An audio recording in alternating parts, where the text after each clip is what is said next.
City news live, शोध सत्याचा, वेध बातमीचा। नांदेड लोकसभेसाठी आता प्रचार थांबलेला आहे आणि नांदेड लोकसभेसाठी आपण आज या ठिकाणी सोनखेड गावामध्ये आहोत। सोनखेडमध्ये भाजपाचे कार्यकर्ते आणि या गावचे उपसरपंच सुनील मोरे यांच्याशी आपण थोडक्यामध्ये या पूर्ण प्रचाराविषयी थोडीशी बातचीत करणार आहोत।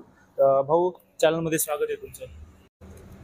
या ठिकाणी नांदेड जिल्ह्यामध्ये भारतीय जनता पार्टीचे उमेदवार आदरणीय खासदार चिखलीकर साहेब यांना ज्या दिवशी उमेदवारी मिळाली त्याच दिवशी नांदेडकरांच्या मनामध्ये एक उत्साह निर्माण झाला। कारण पहिली गोष्ट अशी होती की उमेदवारीच्या बाबतीत अनेक उलटसुलट चर्चा होत्या, परंतु नरेंद्रजी मोदी साहेबांनी पहिल्या यादीमध्ये खासदार चिखलीकर साहेबांचं नाव दिलं आणि त्या दिवशीच असं समजायला हरकत नाही की साहेबांचा त्या दिवशीच विजय झाला। कारण लोकांच्या मनातले नेते आहेत। मागच्या 5 वर्षाच्या टर्ममध्ये जे खासदार म्हणून लोकांना माहिती आहे की 25-30 वर्षामध्ये जेवढे खासदार होऊन गेले तेवढ्यापैकी या खासदारांचं काम एक आगळं वेगळं काम आहे। नरेंद्र मोदी साहेबांच्या नेतृत्वामध्ये काम करत असताना नांदेड जिल्ह्यासाठी त्यांनी अनेक रेल्वेचे प्रश्न सोडवले। या ठिकाणी नॅशनल हायवेचे रोड त्यांनी या नांदेड जिल्ह्यासाठी आणले। त्याचबरोबर विमान सेवा देखील चालू केली। अनेक प्रश्न खासदार चिखलीकर साहेबांनी सोडवलेले आहेत। आपल्याला माहित आहे की या मागच्या टर्ममध्ये 2 वर्षाखाली आपल्याकडे एक कोरोनाचं मोठं संकट या ठिकाणी उभा टाकलं होतं आणि तसल्या काळामध्ये देखील चिखलीकर साहेबांनी व त्यांच्या कुटुंबियांनी सदैव लोकांची सेवा करण्यासाठी अनेक अन्नधान्याच्या किट देखील वाटप केल्या व दवाखान्यासारख्या ठिकाणी रेमडेसिवीर जे औषधं असतील ते उपलब्ध करून त्यांनी जीवाची पर्वा केली नाही। हे लोक नांदेडवासी कधीच विसरू शकणार नाहीत। म्हणून खासदार चिखलीकर साहेबांना या नांदेडमधून जास्तीत जास्त मतांनी, भरघोस मतांनी लोक निवडून देतील। या ठिकाणी काही दिवसापूर्वीच महाविकास आघाडीची सभा झाली। त्यामध्ये माजी खासदार सुभाष वानखेडे यांनी खासदार प्रताप पाटील चिखलीकर यांच्यावरती खालच्या भाषेमध्ये त्या ठिकाणी टीका करण्यात आली। तुम्ही त्यांचे समर्थक आहेत, त्याबद्दल काय भावना आहे?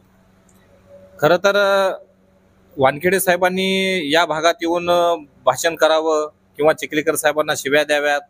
खरं तर असं वाटतं की आता त्या दिवशी बोलले, याच्या अगोदर एक वेळेस ते असं चालू होते, म्हणजे त्यांना जिथं शिव्या खाण्यात देण्यासाठीच मुद्दामहून प्रचारण केलं जाते की काय असं वाटायला लागलंय। आणि अशी बी आता सध्या चर्चा चालू आहे की त्यांच्या मतदारसंघामध्ये त्यांना कोणी विचारत नाही, म्हणून ते असे मतदारसंघामध्ये येतात आणि लोकांना शिव्या घालण्याशिवाय त्यांना दुसरं काही सुचत नाही।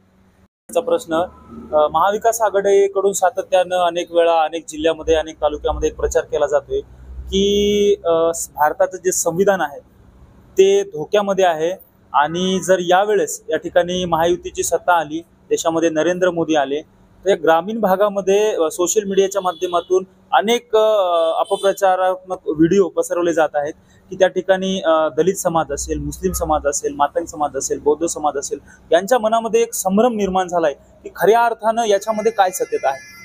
हे खरं तर हे सगळं कसं आहे, चुकीचं आहे। जे म्हणणं आहे ते चुकीचं आहे। कारण मागील 10 वर्षापासून नरेंद्र मोदीजींचं सरकार आहे, नरेंद्र मोदी पंतप्रधान आहेत आणि हे सगळ्या गोष्टी हे जे लोक आपल्या आपल्या कल्पनेनं करत असतात। कारण तसं संविधानाला धोका करण्यासारखा हा विषयच येऊ शकत नाही। कारण त्यांच्या बोलण्यातून डॉक्टर बाबासाहेब आंबेडकरांनी जी राज्यघटना लिहिली त्याच्यामध्ये सर्वात अगोदर उद्गार काढल्या जातात आणि त्या राज्यघटनेला कोणी हात लावू शकत नाही आणि लावणारही नाही, असं मला या ठिकाणी वाटतं। आता काँग्रेसचे ज्येष्ठ नेते आणि जवळजवळ 2 टर्म या ठिकाणी ते माजी आपल्या महाराष्ट्राचे मुख्यमंत्री होते अशोक चव्हाण यांनी भाजपामध्ये प्रवेश केलेला आहे। तर ग्रामीण भागातल्या सर्वसामान्य माणसांना ईडी, सीबीआय या गोष्टी त्यांच्याकडून माहीत होत आहेत का? अशा पद्धतीचा अपप्रचार चालू आहे, याच्याबद्दल काय सांगणार? असा विषय सध्या तर नाहीये। कारण लोक सर्व जनतेला माहिती आहे की येणारं सरकार म्हणजे नरेंद्रजी मोदी साहेबांचं हे येणारं सरकार आहे। आपकी बार 400 पार हा सर्वांच्या उत्साहामध्ये, कारण मोदी साहेबांच्या कार्यावर खुश होऊन जागतिक लेवलला 7व्या क्रमांकावरून 5व्या क्रमांकावर आलेला आपला भारत देश आहे। अशा ठिकाणी राज्याचे मुख्यमंत्री अशोकरावजी चव्हाण साहेब यांचे विचार अतिशय चांगले आहेत। कारण त्यांनी त्या ठिकाणी भारताला आणि आपल्या देशाला पुढे प्रगतीवर न्यायचंय, महाराष्ट्राचा विकास करायचा आहे, त्याचबरोबर नांदेड जिल्ह्याचा विकास करायचा आहे। आणि म्हणून त्यांनी हा घेतलेला जो निर्णय आहे कुठल्या भीतीपोटी किंवा कुठल्या ह्या सगळ्या गोष्टीसाठी नाही, तर आपल्याला विकासाच्या माध्यमातून काम करायचे, म्हणून ते सत्तेत राहिलेले मंत्री आहेत। त्यांना ह्या सगळ्या गोष्टीची जाणीव आहे, म्हणून त्यांनी हा निर्णय घेतलाय की आता आपल्याला नांदेड आणि मराठवाड्याचा विकास करायचा, ही त्यांची भूमिका आहे.